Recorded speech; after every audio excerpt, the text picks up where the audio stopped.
नमस्कार, मैं हूं अजय जंडियाल और हर रोज की तरह आपके सामने हाजिर हूं जम्मू कश्मीर से ये खास शो लेकर, जिसमें हमारी कोशिश रहती है कि जम्मू कश्मीर के बारे में हर उस पहलू की जानकारी आप तक पहुंचे, चाहे वो जम्मू कश्मीर में चल रही सियासी गतिविधियां हों या जम्मू कश्मीर में की कोई भी हलचल। और आज एक बड़े अहम विषय पर बात हम करेंगे, क्योंकि आज जम्मू कश्मीर के हर इलाके में एक ही आवाज गूंज रही है, वो है महाराजा हरि सिंह के नाम की। जी हाँ, आपको बता दूं कि महाराजा हरि सिंह की अगर बात करें तो सच्चाई, ईमानदारी और जम्मू कश्मीर में एकता को बनाए रखने के लिए महाराजा हरि सिंह जी ने एक बड़ा अहम रोल अदा किया था। आज उनका जन्म दिवस है, इसीलिए जम्मू कश्मीर में एक आवाज उठ रही है, क्यों नहीं कि उनके जन्म दिवस के मौके पर सरकार छुट्टी का ऐलान करे। जी हां, आपको बता दूं इस चीज को लेकर मांग उठ रही है, मगर आज जिस विषय पर हम बात करने वाले हैं वो विषय बड़ा अहम है। वो इस चीज को लेकर बात होगी कि आखिरकार किस तरीके से जम्मू कश्मीर की अगर बात करें, जो एक मुस्लिम बहुल राज्य हुआ करता था, या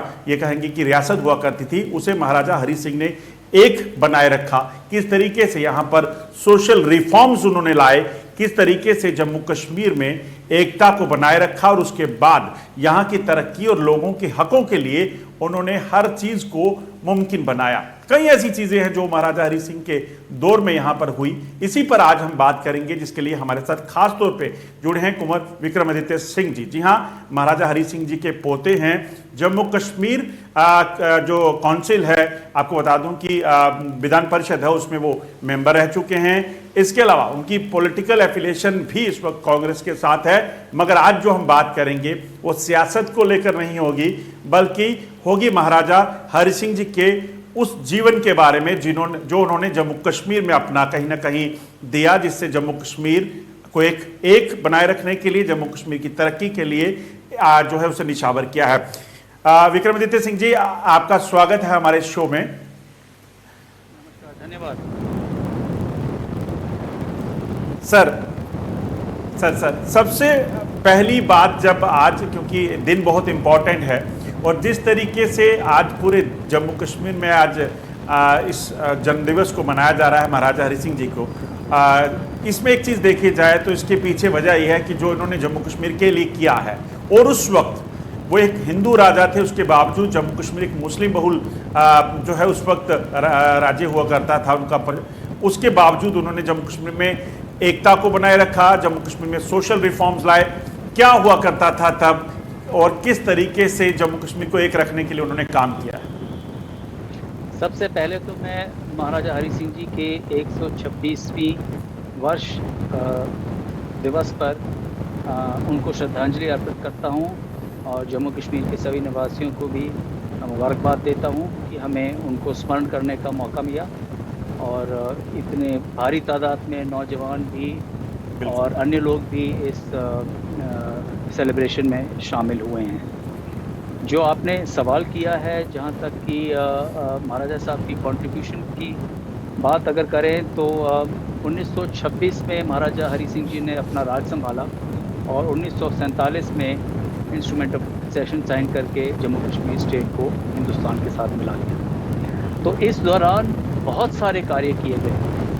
अब इतना समय हमारे पास नहीं होगा कि हम हर एक चीज़ पे नज़दीकी से ध्यान दें, लेकिन कुछ जो मैं समझता हूँ, मेरी समझ से इम्पॉर्टेंट इश्यूज़ हैं जिनको हाईलाइट करना चाहिए, ख़ास तौर पे आज की युवकों के सामने, उनके बारे में मैं बात करना चाहूँगा। महाराजा हरि सिंह जी ने स्कॉलरशिप सिलेक्शन बोर्ड और रिक्रूटमेंट बोर्ड का सेटअप किया। उन्होंने उस समय में अनटचेबल की छुआछूत का एक रिवाज चलता था, उन्होंने तमाम बैकवर्ड क्लासेस को रघुनाथ मंदिर में बैठा के अपने हाथों से महाराजा साहब ने और महाराजा साहब ने रोटी खिलाई और बैन लगाया छुआछूत पे, और उन्होंने कहा कि आज से अनटचेबिलिटी को अबॉलिश किया जाता है, और मेरी नज़रों में और लॉ की नज़रों में सब एक समान है। ये एक बहुत बड़ा स्टेप था उन दिनों में अपने टाइम के लिए। उन्होंने जो एक चाइल्ड मैरिज की प्रैक्टिस हुआ करती थी, प्रथा चलती थी, उसको उस पर बैन लगाया, उस पर पाबंदी लगाई। गर्ल एजुकेशन को कंपलसरी बनाया, सती प्रथा को अबॉलिश किया।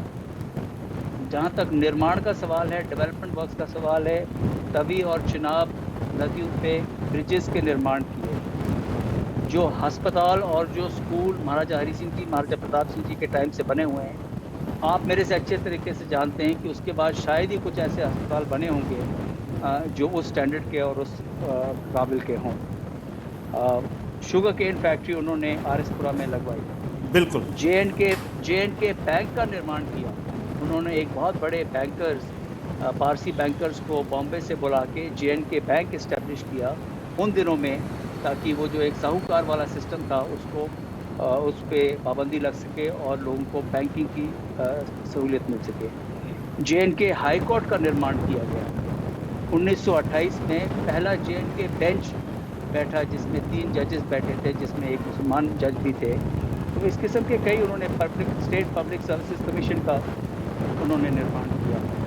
कश्मीर में अगर आप देखें तो जितने भी ये फ्लड कंट्रोल चैनल्स हैं उनकी देखभाल करना, अगर जहाँ पे फ्लड होता था महाराजा साहब खुद खड़े होकर कंट्रोल करते थे कि ये फ्लड को हद से ज़्यादा बढ़ने न दें। इस किस्म के निर्माण के कई काम किए उन्होंने। छोटे आर्ट्स और क्राफ्ट्स और हैंडीक्राफ्ट्स वाले लोगों को बचाए रखने के लिए उन्होंने, उनके प्रोटेक्शन के लिए, चाहे वो सेरिकल्चर की बात हो जाए या वॉलनट की बात करें या चिनार की बात करें, इन्वायरमेंटल प्रोटेक्शन के लिए, वाइल्ड लाइफ प्रोटेक्शन के लिए उन्होंने कई सारे कदम उठाए जिनके बारे में लोग इतना जानते नहीं हैं। अफसोस की बात यह कि जब भी महाराजा हरि सिंह जी की बात होती है तो एकदम 1947 में आके पहुंच जाती है और जो कंट्रोवर्शियल एरा है उसके साथ जुड़ जाती है। जो उनका 21 साल का राज रहा उस दौरान जो जो उन्होंने कार्य किए, ये आपने सही कहा, 1947 का जो कंट्रोवर्सी है उसी को जोड़ा जाता है। जी बिल्कुल।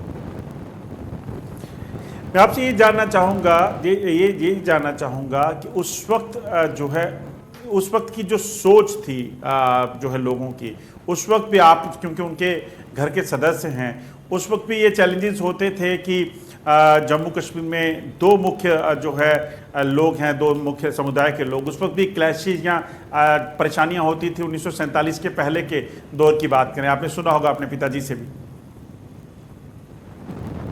देखिए, बाय एंड लार्ज अगर आप महाराजा हरि सिंह से, अगर आप पूरे डोगरा राज की बात करें तो जो डोगरा स्टेट थी महाराजा गुलाब सिंह जी की बनाई हुई, उसमें 5 प्रोविंसेस थे। जम्मू का प्रोविंस, कश्मीर वादी, लद्दाख, मीरपुर मुजफ्फराबाद और गिलगित का जो एरिया पड़ता है।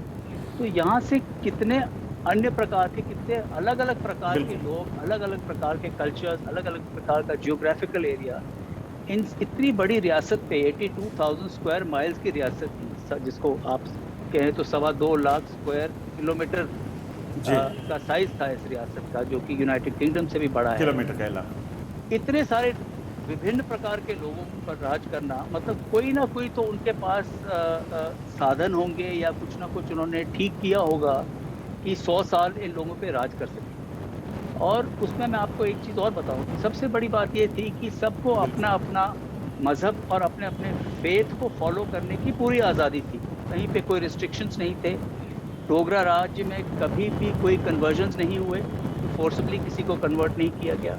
तो ये चीज़ें थी जिन्होंने सहायता करी, जिन्होंने लोगों के कॉन्फिडेंस बिल्ड किए कि भाई नहीं, अगर बेशक हिंदू राजा हैं लेकिन he is a just ruler और पब्लिक के हित के लिए काम करते हैं।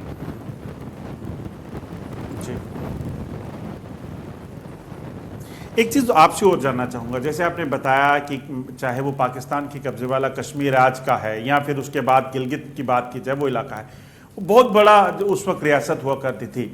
जो डिवाइड हुआ है, ठीक है, इस पे भी बात करूंगा, मगर उससे पहले ये एक्सेशन जब हुआ उस वक्त क्या हालात थे जिसके बाद भारत के साथ एक्सेशन जो है वो किया गया, और खासतौर पे जम्मू कश्मीर के लोगों ने, तमाम लोगों ने वो सपोर्ट किया कि एक्सेशन जो है, क्योंकि एक्सेशन को लेकर कई बार सवाल उठे हैं। मैं आपसे जानना चाहूंगा ये चीज।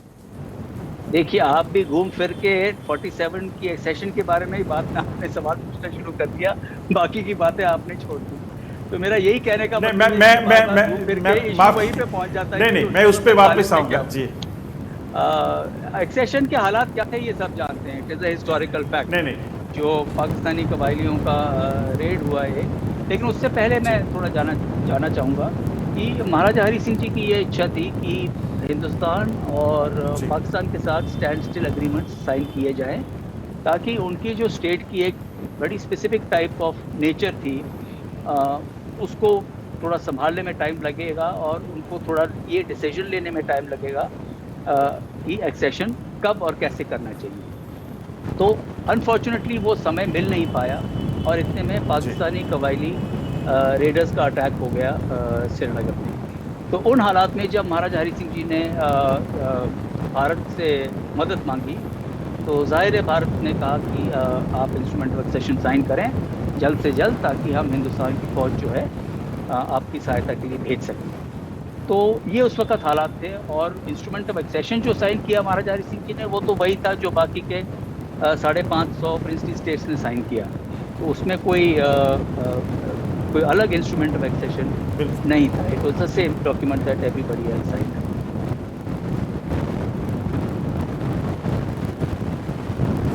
वो सब आप वापिस उस दौर में जाना चाहूँगा, 47 से पहले की बात करते हैं।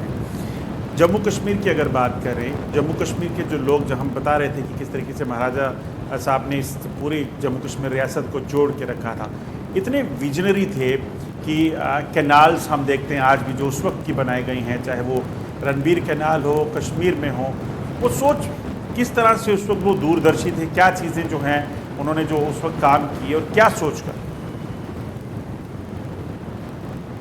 देखिए मैंने जैसे शुरुआत में ही कहा कि he was a visionary leader, he was a modern thinking far sighted person, और उनकी रियासत एक पहाड़ी रियासत थी जो कि बैकवर्ड एरिया था, रेवेन्यू जनरेशन इतनी नहीं थी, लेकिन उनके मकसद बड़े क्लियर थे। He was very clear on his development agenda.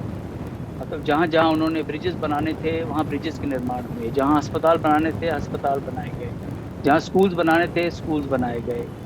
ये जो जम्मू की बासमती जो आज पूरे दुनिया भर में मशहूर है, ये इसलिए कामयाब हो सकी क्योंकि रणबीर कनाल का पानी चिनाब के नदी के ज़रिए हमारे बिल्कुल कठुआ के बॉर्डर तक पहुँचाया गया। आज भी लोग कहते हैं कि जो कनाल बनी है और जितना काम हुआ है वो महाराजा के समय में ही हुआ है, उसके बाद कोई तरक्की नहीं हुई या कोई एडिशनल वर्क नहीं किया गया है। तो ये अफसोस की बात है कि मतलब है कि ये इन चीज़ों को भूल के हम आज इतना पॉलिटिक्स में टाई अप हो जाते हैं कि डेवलपमेंट का जो एजेंडा है हमारा बिल्कुल पीछे छूट जाता है। आप फ्लड एरिया की फ्लड कनाल्स की बात करें, श्रीनगर में जब 2014 में फ्लड आया था, जो फ्लड कनाल सिस्टम्स हैं आज, ओवरफ्लो सिस्टम्स, वहाँ तो कॉलोनीज बन चुकी हैं, तो पानी जाने का निकास कहाँ से आएगा? जाहिर है जब फ्लड की हालात बनेंगे तो वो पानी फिर कॉलोनीज में जाएगा। मतलब उस समय भी उनकी ये सोच थी और उनको क्लियरली आइडिया था कि कश्मीर की टोपोग्राफी, उसकी जियोग्राफी कैसी है और यहाँ तो पानी रहना ही रहना है, तो इसके निकास का रास्ता हर समय में ओपन रहना चाहिए। इस किस्म की कई उन्होंने हंगुल, जैसे हंगुल वाइल्ड लाइफ प्रिजर्वेशन की उन्होंने बात करी, वाइल्ड लाइफ उन्होंने कई वाइल्ड लाइफ, ये जो ट्राउट फिशिंग इतना मशहूर हुआ करता था कश्मीर में, ये ट्राउट महाराजा प्रताप सिंह जी के टाइम में इंट्रोड्यूस करी गई है कश्मीर की स्ट्रीम में। ये हमारी इंडिजिनस फिश नहीं है। इस किस्म से कई और उन्होंने स्मॉल स्केल इंडस्ट्रीज़ को भी बढ़ावा, पेपर मैशी के जितने सिटी पैलेसेस, चाहे आप मुबारक मंडी का काम देखिए या आप श्रीनगर में झेलम के किनारे जो शेरगढ़ी पैलेस है उसके अंदर का काम देखिए, तो सब लोकल आर्टिजन्स जो हैं उनको एम्प्लॉय करके बढ़िया से बढ़िया कारीगरी को उन्होंने एम्प्लॉय करके उनको बढ़ावा दिया। कारपेट वीविंग इंडस्ट्री आप देख लीजिए, सेरिकल्चर देख लीजिए, अखरोट देख लीजिए, अखरोट फर्नीचर को देख लीजिए। तो इस किस्म से बहुत सारे स्टेप्स उन्होंने उठाए। और इकोनॉमिक एरिया में आप अगर मैं जे.एन.के. बैंक की बात करूं तो जे.एन.के. बैंक की बुनियाद भी महाराजा हरि सिंह जी ने रखी। तो इस किस्म से हाई कोर्ट का भी, जुडिशल कमीशन भी उन्होंने निर्माण किया। यहाँ तक कि एक मशहूर केस है जम्मू में, आप जानते होंगे कि उस समय में अगर महाराजा के खिलाफ कोई केस दर्ज करना पड़ता था तो महाराजा साहब से इजाज़त लेनी पड़ती। तो कोई ज़मीन का मसला था, वहाँ के उनके जम्मू के कोई नागरिक थे जिन्होंने परमिशन दी महाराज साहब से कि मैं आपके खिलाफ केस दर्ज करना चाहता हूँ, कोई लैंड एक्विजिशन का मैटर है और मैं समझता हूँ ये अनफेयर है। उनको इजाज़त दी गई और बाकायदा केस लड़ा गया और एंड में जो फैसला हुआ केस का, आप यकीन नहीं करेंगे कि महाराज साहब के खिलाफ फैसला हुआ और वो सुनाया गया और महाराज साहब withdrew his demand for acquisition of land with that person. तो इस किस्म का एक बहुत जस्ट सिस्टम था जो लोगों को जोड़ के रखता था, एक फेथ और एक ट्रस्ट था रूलर्स और सब्जेक्ट्स के बीच में, जो बाकायदा आखिरी दम तक बरकरार रहा। लगता है अब 1947 के बाद की एक बार फिर बात करूँ, लगता है कि उसके बाद जो हुआ, जब महाराज साहब ने एक्सेशन किया, उसके बाद चीज़ें जो जम्मू कश्मीर में होनी चाहिए थी, जो सोच लेकर वो काम कर रहे थे, तरक्की कर रहे थे, एकता बनी हुई थी, उसको इफ़ेक्ट किया है राजनीति? देखिए, ये अलग अलग दौर थे। महाराजा पीरियड का एक डोगरा राज का दौर था, उससे पहले सिखों का राज था, उससे पहले और राजा रहा करते थे। तो डोगरा राज का जो दौर था वो 100 साल रहा। जी। आप समझिए 1947 के बाद डोगरा परिवार का एक पीरियड ख़त्म हुआ और उसके बाद फिर कश्मीरियों ने टेक ओवर किया, क्योंकि कश्मीरी हम हर टाइम उस समय भी ये समझते थे कि भाई हमें दबाया गया है, पहले सिखों ने दबाया, उसके बाद डोगराज ने दबाया। अब जो उनको मौका मिला है एक नए हिंदुस्तान में, एक नए लीडरशिप के अंडर, कि नहीं, अब जम्मू कश्मीर रियासत हम चलाएंगे और अपने तरीके से चलाएंगे। तो जाहिर है उस टाइम पे जो कदम और जो लोग महाराजा परिवार के साथ या महाराजा एस्टैब्लिशमेंट के साथ जुड़े हुए थे, उनको धीरे धीरे उन्होंने काटना शुरू किया और दूरी बनाई, और जम्मू को एक किस्म से आइसोलेट करने का प्रोसेस उस दौरान से शुरू हो गया, जो कि मैं समझता हूँ अब जाके धारा 370 और 35A को हटाने के बाद इसको थोड़ी रोक लगी है, लेकिन वो एक अलग डिस्कशन है, उसको हम बाद में करेंगे। तो ये प्रोसेस उस दौरान से शुरू हो गया, इसलिए ये जो आइसोलेशन और ये जो दरार बनती चली गई, ये गहरी होती गई। लद्दाख की डिमांड अलग से थी, 1952 से वो डिमांड करते थे कि हमें यूटी बना दिया जाए, हमें कश्मीर राज्य से कुछ नहीं लेना देना, हमारा कल्चर अलग है, हमारी जियोग्राफिक अलग है, हमारी टेरिटरी अलग है, हमारा रहना सहना सब कुछ अलग है। और जम्मू और कश्मीर के बीच में भी ये डिवाइड बना दी गई और पूरा डोमिनेशन जो है पूरी रियासत का एक कश्मीरी डोमिनेशन हो गया। तो यही चीज़ आज तक चली है। तो जाहिर है कि जो पुराने सिस्टम्स थे, जो पुराने लोग थे, उन सब चीज़ों को हटा के अनफॉर्चुनेटली जो इंस्टीट्यूशन बिल्डिंग भी उस समय महाराजा हरि सिंह जी ने की थी, तो वो इंस्टीट्यूशंस को भी आस्ते आस्ते उन्होंने काट के ख़त्म कर दिए। आपने एक बात खुद ही छेड़ी कि 370 के बाद जो 100 साल का राज था, डोगरा रियासत जो थी, उस पर कहीं ना कहीं थोड़ी रोक लगी। लगता है कि अब अगर 370 टूटने के बाद ये हुआ है, तो जम्मू कश्मीर, जो पूर्ण जम्मू कश्मीर की बात की जाती है, क्योंकि जो उस वक्त शासन हुआ करता था उसमें गिलगित था, पाकिस्तान की कब्जे वाला कश्मीर भी हुआ करता था, ये कभी पूरी हो सकती है और होनी चाहिए? देखिए, अब ये एक नया दौर शुरू हुआ। मैं समझता हूँ जो जम्मू कश्मीर की स्टेट को रीऑर्गेनाइजेशन हुई है, हमारी स्टेट को यूटी बनाया गया है, ये एक नया दौर। इस दौर में कई नई चीज़ें इम्प्लीमेंट हुई चाहिए, क्योंकि पहली दफ़ा जम्मू कश्मीर स्टेट को प्रॉपरली हिंदुस्तान के साथ इंटीग्रेट करने का कदम उठाया गया। अब जो पिछले 60 या 65 सालों में हुआ, वो 2-4 साल में तो रिवर्स हो नहीं सकता, इस चीज़ को समय लगेगा। तो अब हमने ये देखना है कि जो भारत सरकार ने जो हमारे साथ वायदे किए हैं, जो फाइनेंशियल कमिटमेंट्स की हैं, या इकोनॉमिक डेवलपमेंट एजेंडा पे उन्होंने वायदे किए हैं, तो उन सब चीज़ों पे कितनी जल्दी वो अमल करते हैं, क्योंकि ये बात विश्वास की आ जाती है। जैसे मैं कह रहा था, महाराजा हरि सिंह जी के साथ एक ट्रस्ट था लोगों का, एक सिक्योरिटी बनी हुई थी, वो सिक्योरिटी दोबारा से भारतवर्ष को और जम्मू कश्मीर को के बीच में कायम करनी है।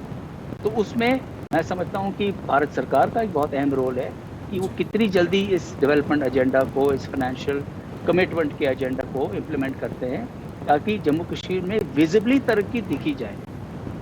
जहाँ तक कि ये यूटी बनने का और स्टेट रीऑर्गेनाइजेशन होने का सवाल था, ये तो 50 साल पहले होना चाहिए था।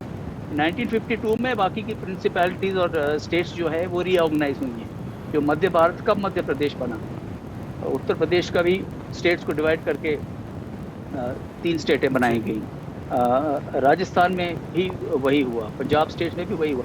तो ये चीज़ें तो कई साल पहले होनी चाहिए। यहाँ तो रुकावटें बनी हुई थी, इसलिए ये सारा प्रोसेस ही डिले हो गया। अब जो ये नया दौर है यूटी का और रीऑर्गेनाइजेशन ऑफ स्टेट्स का, कुमार साहब एक चीज आपसे और जानना डिलिमिटेशन चाहूंगा। प्रोसेस जो बैठा है, अब इसको आप थोड़ा समय दें कि ये अपना शेप लेगा आने वाले समय में। जी कुमार साहब एक चीज़ आपसे और जानना चाहूँगा। आपने खुद ये जो कहा कि समय लगेगा इसमें, एक महाराज साहब के टाइम एक चीज़ हुआ करती थी कि उन्होंने कहा कि जम्मू कश्मीर की जो कल्चर है, आइडेंटिटी है, वो ख़त्म नहीं होनी चाहिए। उस चीज़ को लेकर अब जम्मू कश्मीर की कई पॉलिटिकल पार्टियां, खासतौर पे कश्मीर बेस्ड जो हैं, वो कह रही हैं कि 370 टूटने के बाद हमारा वो कल्चर हमारा इफ़ेक्ट होगा, नौकरियां बाहर के लोगों को मिलेगी, ज़मीनें यहाँ से बाहर के लोग ले जाएंगे, तो कल्चर को इफ़ेक्ट करेगा। क्या लगता है? मैं इस आर्गुमेंट से हरगिज़ सहमत नहीं हूँ। अगर जम्मू कश्मीर की कल्चर या कश्मीर के सोशल फैब्रिक को डिस्ट्रॉय करने वाले कोई है तो वो जम्मू कश्मीर की आवाम है, वो जम्मू के लोग हैं, वो कश्मीर के लोग। ये चीज़ कहना कि सरकार के किसी कदम उठाने से जम्मू कश्मीर का कल्चर ख़राब हो जाएगा या हमारे हेरिटेज को नुकसान हो जाएगा, ये मैं हरगिज़ बर्दाश्त नहीं करूँगा और हरगिज़ मानने को तैयार नहीं। ये हमारे इंडिविजुअल सोसाइटी पर डिपेंड करता है कि हम अपने कल्चर को, अपने मज़हब को, अपने तौर तरीक़ों को किस तरीके से ज़िंदा रखते हैं, किस तरीके से प्रेजेंट करते हैं अपने आने वाली पीढ़ियों को। अगर आपस में हम लड़ाई झगड़ों में लड़े रहे, हमारे अपने लड़ाई झगड़े कितने हैं आप देख लीजिए। अब हमें बाहर कम्युनिटीज़ में जाने की ज़रूरत ही नहीं। जम्मू में देख लीजिए आपस में लोग यूनाइटेड हैं या नहीं, वादी में देख लीजिए आपस में लोग यूनाइटेड है या नहीं। हाँ, मज़हब के नाम पर यूनाइटेड हो जाते हैं वादी में लोग, लेकिन जम्मू में तो वो भी नहीं हो सकती। So let us not blame other people कि भाई ये भारतवर्ष की, मतलब हिंदुस्तान की सरकार ने ये कदम उठाया इसलिए हमारा कल्चरल फैब्रिक जो है वो ख़राब हो रहा है। हमारा कल्चरल फैब्रिक और सोशल फैब्रिक ख़राब करने वाले और कोई नहीं है, हम ही लोग। एक आखिरी सवाल आपसे ये जानना चाहूँगा, क्या लगता है जो कश्मीर बेस्ड पॉलिटिकल पार्टी हैं, चाहे वो पीडीपी है, चाहे नेशनल कॉन्फ्रेंस हैं या कहीं और हैं, जो कह रहे हैं कि नहीं दफ़ा 370 वापस लाइए, स्पेशल स्टेटस वापस लाइए, उससे कितना जस्टिफाई करेंगे आप? वो तो कहेंगे, उनकी तो बुनियाद ही इस बेसिस पे थी। उनकी सारी पॉलिटिक्स स्पेशल स्टेटस के बेसिस पे चलती थी और ये जो उन्होंने कंट्रोल रखा हुआ था कश्मीर और जम्मू के ऊपर, उस बेसिस पे वो लोग अपनी पॉलिटिक्स खेलते थे। अब तो फ्री फॉर ऑल है ना, अब तो we are fully integrated with union of India. अब उस लेवल पर पॉलिटिक्स करके देखें। और इसलिए मैं कह रहा हूँ, लेकिन उससे करने से पहले हमारे जो डेवलपमेंट एजेंडाज हैं, जो फाइनेंशियल कमिटमेंट्स हैं भारत सरकार की, वो पूरी होनी चाहिए, ताकि कोई कल को ये नहीं कहे कि भाई देखो भारत सरकार ने हमें ये चीज़ें प्रॉमिस करी थी और आज इतने साल होने को आए और हमें वो चीज़ें नहीं मिली। इसलिए दोनों चीज़ें जुड़ी हुई है। मतलब जितनी तेज़ी से भारत सरकार अपना एजेंडा इम्प्लीमेंट करेगी, उतनी तेज़ी से लोग एक्सेप्ट कर लेंगे कि 370 को हटाना सही था और 35A को हटाना सही था। आखिरी 30 सेकंड में ये पूछना चाहूँगा, आप खुद कांग्रेस से एसोसिएटेड हैं, कांग्रेस खुद बोल रही है कि नहीं दफ़ा 370 और स्पेशल स्टेटस जो है वो हटाना गलत था, आप क्या कहेंगे? जब 5 अगस्त को 2019 में ये कदम उठाया गया, उसके मैं क्या हफ्ते 10 दिन के बाद में मेरी भी रिटर्न और ओपन स्टेटमेंट आई और मेरे पिताजी महाराजा डॉक्टर करण सिंह साहब की भी ओपन स्टेटमेंट आई कि हम इसे पूरी तरह से धारा 370 का हटाना और 35A को हटाना को पूर्ण तरीके से एक्सेप्ट करते हैं और वेलकम करते हैं। उस समय भी मैंने कहा था कि ये कदम 50 साल पहले उठाना चाहिए था और आज भी वही दोहराऊंगा कि ये कदम 50 साल पहले उठाना चाहिए। और इससे आने वाले समय में 2-3 साल का आप दौर मत देखिए, आने वाले 5, 7, 8 साल में तरक्की होगी, डेवलपमेंट एजेंडा इम्प्लीमेंट होगा और लोगों को बेनिफिट मिलेगा।